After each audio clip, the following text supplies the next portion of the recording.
እንዴት ናችሁ? ለምለም ነኝ። ሁላችሁም ባላችሁበት ሰላምና ጤናችሁን እመኝላችኋለሁ። ዛሬ ይዤላችሁ የመጣሁት እንዴት አድርገን ጥብስን በተለየ ዘዴ እንደሚሰራ አሳያችኋለሁ። እንደምትወዱት ተስፋ አደርጋለሁ። ለቻናሌ አዲስ ከሆናችሁ ሰብስክራይብ በማድረግ ቤተሰብ ሁኑ። ለነባሮቹ እንኳን በሰላም ቆያችሁኝ። እንግዲህ እዚህ ጋር እንደምታዩት የጥብሱን ስራ ለመጀመር ያዘጋጀሁት የበግ ስጋ ነው። በመጀመሪያ ስጋውን መቀቀል ይኖርብናል።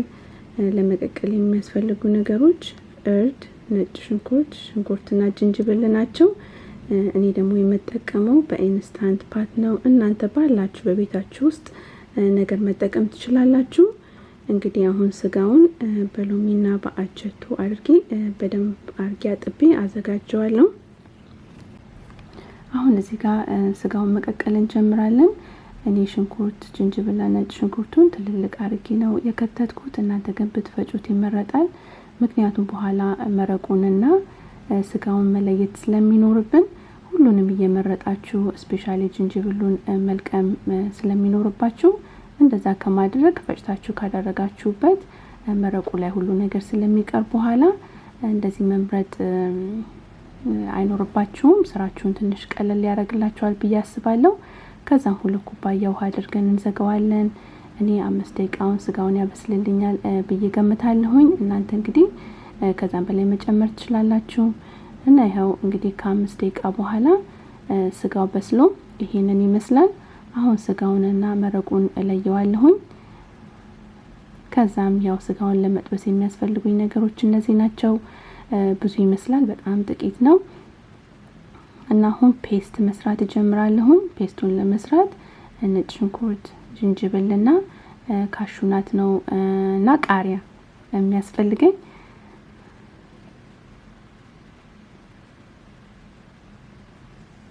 እና እሱን በደንብ አድርጌ እፈጨዋለሁ። ያው ከፈጨሁት በኋላ እንግዲህ እንደምታዩት እንደዚህ ቆንጆ ሆኖ ተዘጋጅቷል። ከዛ ዋናውን ስራ ስንጀምር እዚህ ጋር በጣም የጋለ ዘይት ላይ ቀይ ሽንኩርት ከትፌ ጨምራለሁ። በርከት አድርጌ ዘይት የጨመርኩትኝ ሽንኩርቱ ጎልደን ብራውን ወይም ደግሞ ወርቅማ ሆኖ እንዲበስልልኝ ስለፈለኩ ነው። ከዛ ዘይቱን ቀንስና ስጋውን ጨምራለሁ።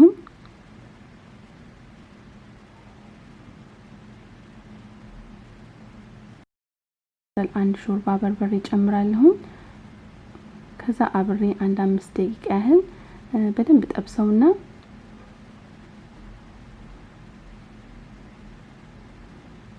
ትንሽ ጨው ጨምራለሁ። አብሬ በደንብ አዋህደዋለሁ። እንደዚህ ያደረኩኝ ያዘጋጀሁትን ፔስት እጨምራለሁ።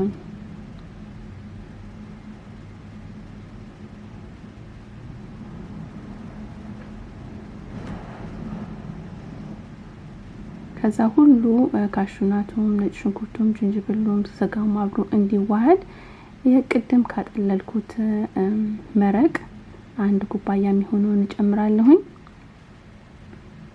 እና እንደዛ አድርጌ 5 ደቂቃ ያህል ጠብቀዋለሁ፣ ደረቅ እስከሚል ማለት ነው።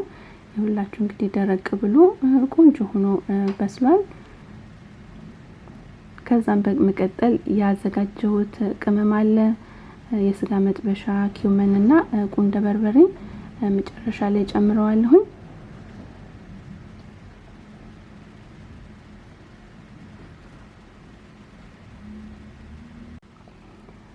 እኔ ይሄንን ጥብስ በመሰራበት ጊዜ የተስማማኝና ያወደድኩት ነገር ቢኖር ደረቅ አርጎ መጥበስ ነው። እናንተ መረቅ ከወደዳችሁ የቀረውን መረቅ መጨመር ትችላላችሁ። እና ያው ስጋው እንደምታዩት ከቅመሙ ጋር በደንብ ተዋህዶ ቆንጆ ሆኖ በስሏል።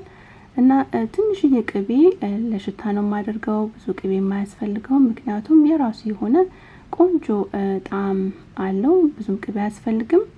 እና ይሄንን እንደዚህ አድርጋችሁ ብትሰሩት በጣም ደስ ይለኛል። እና በእንጀራ ወይም ደግሞ በፒታ ብሬድ ከሰላጣ ጋር ወይም ደግሞ ከአይብ ጋር አድርጋችሁ ብትበሉት በጣም ነው የሚጣፍጠው። እንግዲህ ለዛሬ ይዤላችሁ የቀረብኩት ይሄን ይመስላል። በሌላ ስራ እስከምንገናኝ መልካም ሳምንት።